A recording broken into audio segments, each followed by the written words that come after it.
Hello, Donna here. Welcome to my channel, Transcending Trauma, speaking to solutions. Sorry, distracted by my face in this thing. It's always weird, sort of. It's hard for me to look like straight into the camera, and especially because I'm accessing my thoughts, and it's hard to just like stare at myself and access the thoughts because judgment comes in. I'm trying to get over that. I try to push through and share and just share as I am, to try to overcome some of that shame. Perfectionism is definitely birthed out of trauma, feeling like, you got to have everything right in order to be accepted. Everything has to be perfection. Otherwise, you're going to be rejected and dismissed and treated cruelly. So the thing is, anyone that treats you cruel for being imperfect is not allowing you to be human and just really making too big of a demand on you, and a very unfair demand. So I wanted to talk a little bit. I had wanted to write a book before called Buddha Had PTSD. And I don't know, I don't want to offend anyone that follows Buddhism. I went to a Buddhist temple for many years, and but I don't think a lot of people know the story of how Buddha became Buddha.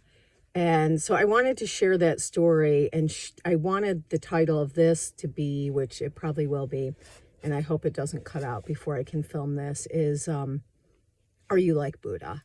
And I think we're all more alike than we realize, back to that human thing, the humanity thing, the flawed thing. But I think why Buddha became Buddha was shock of contrast. And so Buddha's story is he was born a prince, and he lived in the proverbial glass castle, meaning everything was given to him. He lived a life of extreme privilege. He was a prince. And one day he went out into the streets, I think his first time out into the streets, and saw the contrast of how he lived to how the people in the streets lived, the people outside of the castle walls. And it shocked him, to see death, decay, filth, poverty, struggle, the suffering. And I do have to give him respect. I had wrote about this a long time ago, about people following a spiritual journey. Like, he could have just turned his back on that and went back into his castle and just lived his privileged life. But instead, he sought to understand the contrast, And I think we all, okay, so I want to bring in Christ now. Like, Christ talks about being our cornerstone, which is our foundation. I'm a Christian, by the way. Even when I was practicing at the Buddhist temple, I was practicing mindfulness and learning meditation, meditating with they call them Bhantis, the monks there, and learning how to overcome the PTSD that was very much alive inside of me, with a ruminating brain and a nervous system that was just really suffering from the contrast of, what we're told to believe.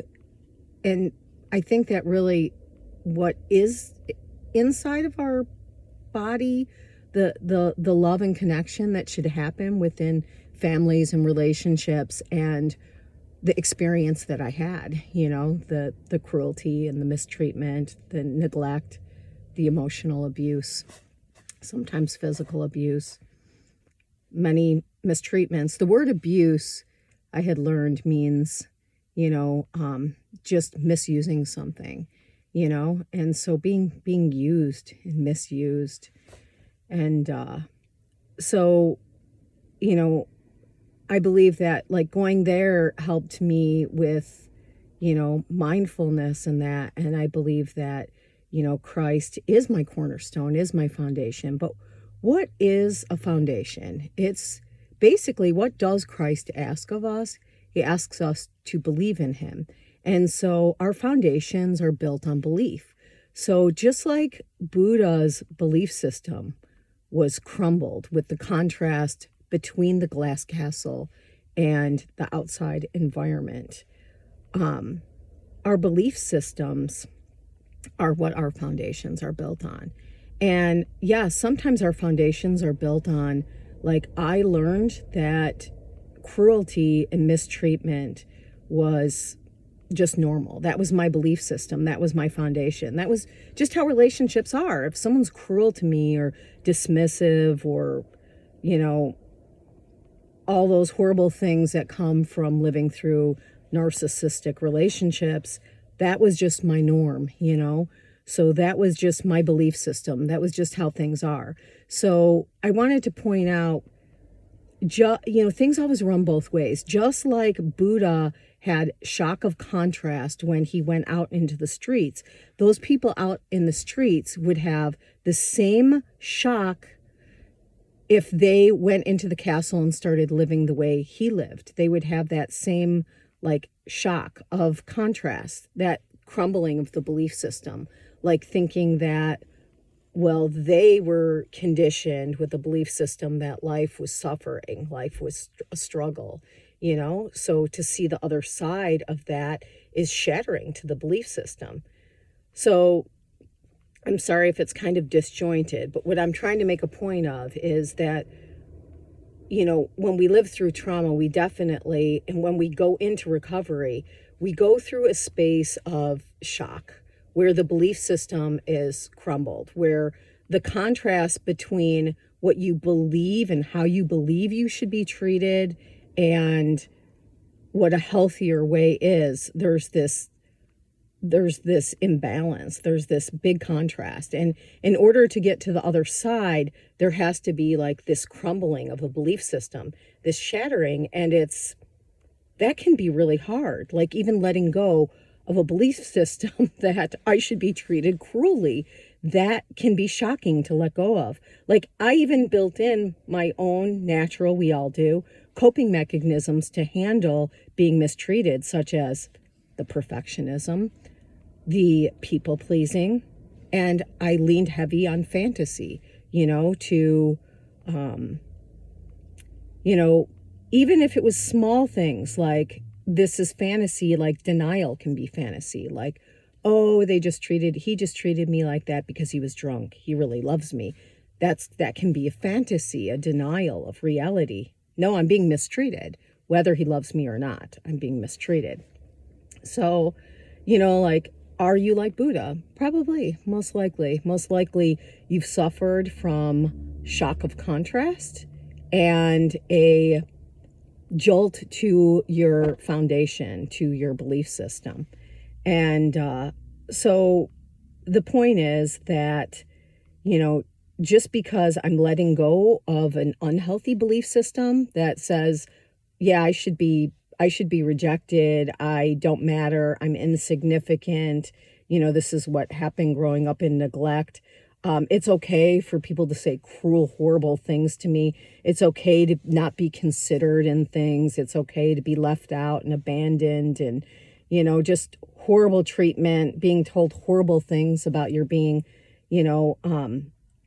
just because I'm letting go of an awful belief like that, an awful system like that, doesn't mean there's not a shock to my own being, to let go of my foundation, because that's what our beliefs are. They're our foundation.